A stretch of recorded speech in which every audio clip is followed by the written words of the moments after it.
Joel Ivo Veltman, lahir pada 15 Januari 1992, merupakan seorang bek kanan yang saat ini membela klub Brighton Hove Albion. Dengan tinggi badan 183 cm, Veltman telah menunjukkan performa yang solid di lini pertahanan, baik di level klub maupun internasional. Karirnya yang panjang dan prestisius membuatnya menjadi satu di antara pemain yang diperhitungkan di kompetisi sepak bola Eropa. Veltman memulai karir sepak bolanya di Akademi VV Zuiden sebelum bergabung dengan AFC Ajax pada 2001. Ia menghabiskan satu dekade di Akademi Ajax, sebelum memulai debutnya di tim senior pada 2012. Selama berseragam Ajax, Veltman berkontribusi besar dalam meraih berbagai gelar juara Eredivisie pada tahun 2013, 2014, dan 2019. Timnya juga berhasil mencapai final Liga Eropa pada 2016, 2017, di mana mereka menjadi runner-up. Pada 2020, Veltman memutuskan untuk melanjutkan karirnya di Brighton Hove Albion. Sejak bergabung, ia telah menjadi pilar utama di lini pertahanan tim, menunjukkan konsistensi dan kemampuan bertahan yang mumpuni. Satu di antara momen penting dalam karirnya di Brighton Hove Albion adalah saat ia membantu tim menyingkirkan Chelsea di Piala FA 2024-2025. Di tingkat internasional, Veltman memiliki pengalaman yang cukup luas. Ia telah membela timnas Belanda sejak level usia muda, termasuk U17, U19, dan U20. Veltman juga berpartisipasi dalam Piala Dunia 2014, Euro 2020, dan Piala Dunia 2024, mencatatkan 28 caps untuk tim senior. Pengalamannya di pentas internasional semakin memperkuat reputasinya sebagai bek yang handal. Belakangan ini, Veltman mengungkapkan keinginannya untuk memperkuat timnas Indonesia melalui proses naturalisasi. Inspirasi ini muncul setelah melihat pemain-pemain kelahiran Belanda berdarah Indonesia yang berhasil memperkuat Garuda, seperti Jay Idzes dan Eliano Reingers. Veltman menyadari bahwa ada regulasi FIFA yang mengatur perubahan kewarganegaraan pemain, yang kemungkinan menghambatnya untuk dinaturalisasi timnas Indonesia. Saya belum pernah mencari tahu soal ini. Jika memang bisa, saya tidak menutup kemungkinan.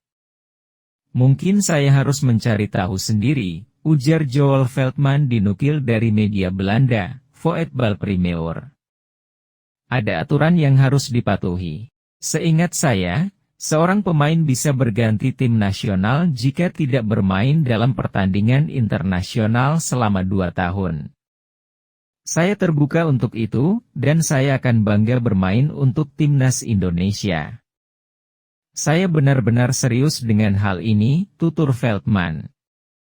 Selama musim 2024-2025, Veltman telah tampil dalam 15 pertandingan di semua kompetisi, termasuk 14 pertandingan di Premier League. Meskipun ia belum mencetak gol atau memberikan assist, kontribusinya dalam pertahanan sangat penting bagi tim.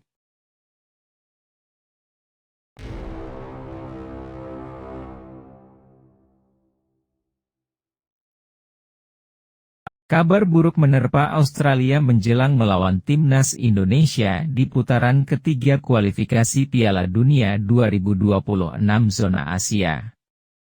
Kabar buruknya itu ialah 2 pemainnya yang dihantam cedera pada akhir pekan. Pertama ialah winger Nestori Irankunda mendapatkan cedera pergelangan kaki saat memperkuat klub Swiss Grasshoppers melawan Lugano di Liga Super Swiss pada Minggu, 9 Februari 2025. Pemain yang dipinjam dari Bayern Munchen itu sebenarnya tampil cemerlang. Ia melakukan soloran membawa bola hingga ke pertahanan lawan. Pemain 19 tahun itu lalu memberikan bola umpan untuk dilesatkan Evans Fabrice Murin menjadi gol pada menit ke-7.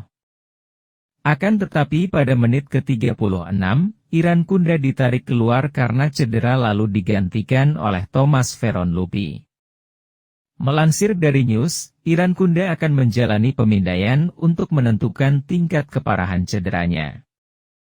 Irankunda tak masuk skuad Australia dalam 2 laga terakhir di putaran ketiga kualifikasi Piala Dunia 2026. Ia absen saat Australia bermain imbang melawan Arab Saudi, 0-0, dan Bahrain, 2-2. Terakhir kali ia masuk skuad saat melawan Jepang. Irankunda adalah pemain yang masuk skuad saat bertandang ke markas Timnas Indonesia di Jakarta pada November 2024. Pemain kedua yang cedera ialah bek kiri Jordan Bos. Jordan Bos hanya bermain 24 menit sebelum diganti karena masalah hamstring. Itu terjadi saat klubnya Westerlo menang 4-2 atas Standard Liège di Liga Belgia pada Senin, 10 Februari 2025. Pemain 22 tahun itu akan menjalani pemeriksaan untuk mengetahui seberapa parah cederanya. Jordan Bos adalah pemain yang masuk dalam skuad Australia dalam 4 laga terakhir putaran ketiga kualifikasi Piala Dunia 2026. Ia bermain saat melawan Cina, Jepang, Arab Saudi, dan Bahrain. Saat leg pertama melawan Timnas Indonesia di Jakarta ia tak masuk skuad karena cedera otot. Jordan Bos telah memiliki 19 caps bersama Timnas Australia dengan 1 gol. Australia akan menjamu Timnas Indonesia di Sydney Football Stadium pada 20 Maret 2025. Setelah itu mereka akan bertandang ke Cina pada 25 Maret 2025.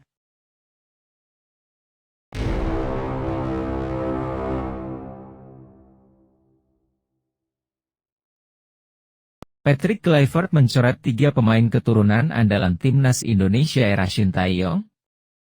Saat perkenalan dirinya sebagai pelatih Timnas Indonesia pada Minggu, 12 Januari 2025 sore WIB, Patrick Kluivert menekankan pentingnya menit bermain bersama klub masing-masing kepada personel skuad Garuda. Hati-hati dalam memilih klub dan utamakan menit bermain. Jika Anda tidak punya menit bermain di tim, berarti Anda tidak punya match fitness, kata Patrick Kluivert pada Minggu 12 Januari 2025. Ucapan Patrick Kluivert itu seakan menohok sejumlah pemain Timnas Indonesia yang kesulitan mendapatkan menit tampil di level klub musim ini. Beberapa di antaranya Marcelino Ferdinand, Nathan Choe Aon, Sandy Walsh, Justin Hubner dan Rafael Struijk.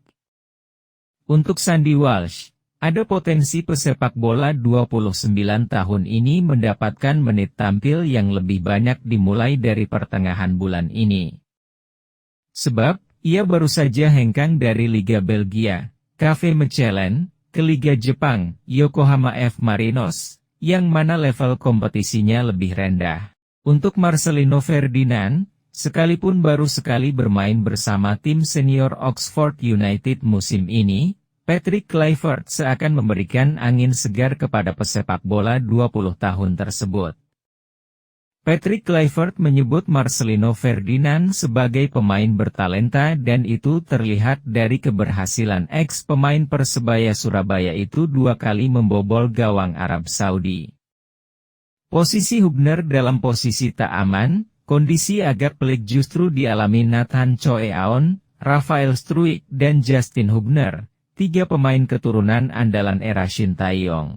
Nathan Choe Aon terakhir kali bermain bersama sang klub, Swansea City, pada 28 Agustus 2024 atau hampir 6 bulan lalu.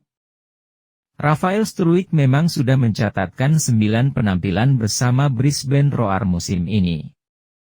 Namun, dalam 4 laga terakhir, Rafael Struijk hanya duduk manis di bangku cadangan. Jumlah golnya juga teramat minim, yang mana hanya mencetak 1 gol di level klub, semenjak turun di level profesional pada 2022. Kondisi berbeda dialami Justin Hubner. Sejak Januari 2025, Justin Hubner mulai rutin bermain bersama sang klub, Wolverhampton Wanderers U21. Namun, jika Justin Hubner tidak bisa memberikan sesuatu yang istimewa untuk timnas Indonesia, agak mubazir membawa bek 20 tahun ini ke laga Maret 2025. Rizky Ridho, dalam 3 pertandingan terakhir bersama Persija Jakarta, performanya tengah menjadi sorotan.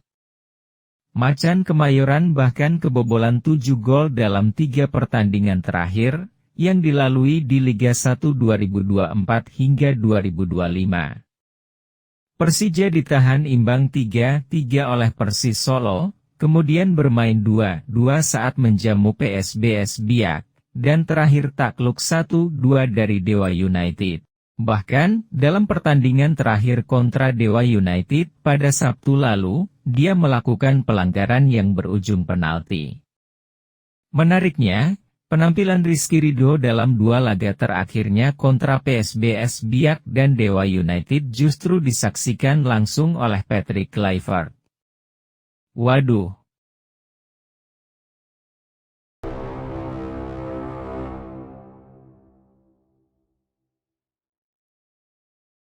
Kedatangan para pelatih Eropa ke tim nasional Indonesia diharapkan akan membawa perbaikan dan pelajaran bagi para pelatih lokal dan para pemain. Setiap pelatih ini mempunyai gaya yang kental yang berasal dari mana mereka berasal. Pelatih dari Eropa dalam hal ini Belanda, sedikitnya mempunyai karakter total football. Apakah ini yang akan diterapkan di Indonesia? Jika melihat para pemain timnas Indonesia sudah dipenuhi pemain diaspora Belanda, tentu hal ini membuat pelatih lebih mudah menerapkan sepak bola Eropa. Sementara, para pemain Indonesia dengan karakternya mampukah menjalankan taktik total football? Berikut kita ulas gaya kepelatihan para pelatih dari Eropa ini, mampukah mereka menerapkan total football di timnas Indonesia dan berhasil?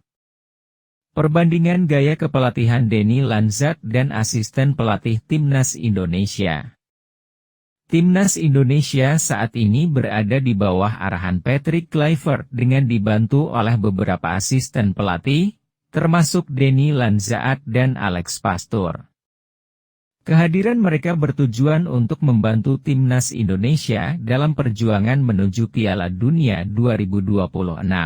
Denny Lanzat, yang merupakan mantan gelandang timnas Belanda, menyoroti perbedaan besar antara melatih klub dan tim nasional.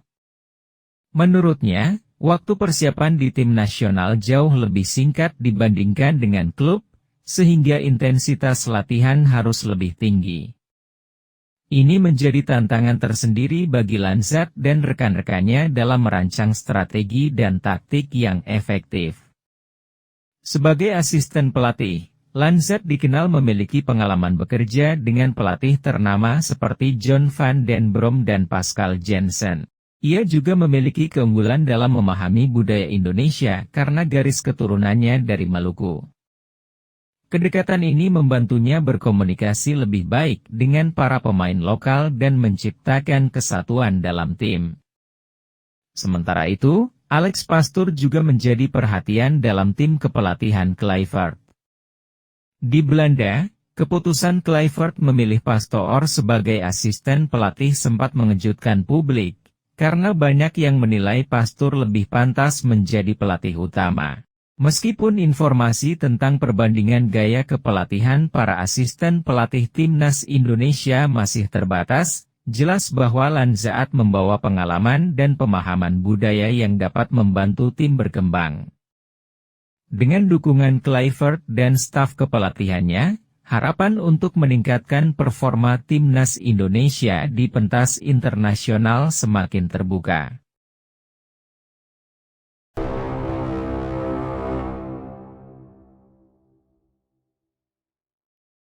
Malaysia terus menggencarkan proses naturalisasi agar bisa bersaing memperebutkan tiket menuju ke Piala Asia 2027.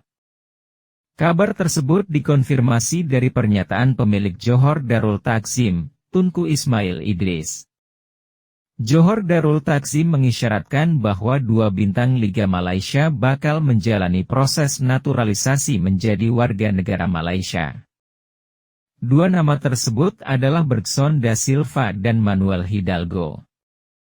Bergson da Silva adalah mesin gol Johor Darul Takzim. Bergson da Silva juga jadi rekan setim bek timnas Indonesia saat ini, Jordi Amat. Bergson sudah memenuhi syarat untuk menjadi warga negara Malaysia usai tinggal 5 tahun. Bergson sudah bergabung dengan JDT sejak 2021. Sementara Hidalgo juga nama penyerang yang saat ini membela JDT. Namun Hidalgo tengah menjalani masa peminjaman bersama Sri Pahang. Dirinya juga sudah memenuhi syarat usai tinggal 5 tahun di Malaysia. Bergson dapat dinaturalisasi sebagai langkah jangka pendek setelah menyelesaikan 5 tahun di Malaysia, ujar Tunku Ismail Idris di akun X pribadinya dikutip dari Berita Harian. Hidalgo juga dapat dinaturalisasi untuk jangka panjang dan dengan pemain lain yang sudah ada. Semua pemain JDT sudah siap. Pelatih dan direktur olahraga baru sedang mengumpulkan data pemain Malaysia di Liga Super dan luar negeri. Ini tidak mudah, butuh waktu, tetapi dimulai sekarang termasuk kerangka pengembangan jangka panjang, lanjutnya. Jika proses naturalisasi sukses, keduanya menjadi tambahan berharga bagi timnas Malaysia. Pasalnya, keduanya merupakan pemain yang sudah terbukti di level tertinggi di Liga Malaysia. Khusus untuk Bergson da Silva, Malaysia akan mendapatkan mesin gol baru. Penyerang 34 gol tersebut masih produktif selama 5 musim di JDT. Dalam 131 laga, Bergson da Silva sukses mencetak 136 gol. Pasalnya, Malaysia belum menemukan mesin gol baru sejauh ini. Di level kompetisi antar klub Asia, Bergson da Silva jadi sudah terbukti menjadi predator di depan gawang lawan. Dirinya pernah menjadi bagian saat JDT melaju ke babak 16 besar Liga Champions Asia 2022.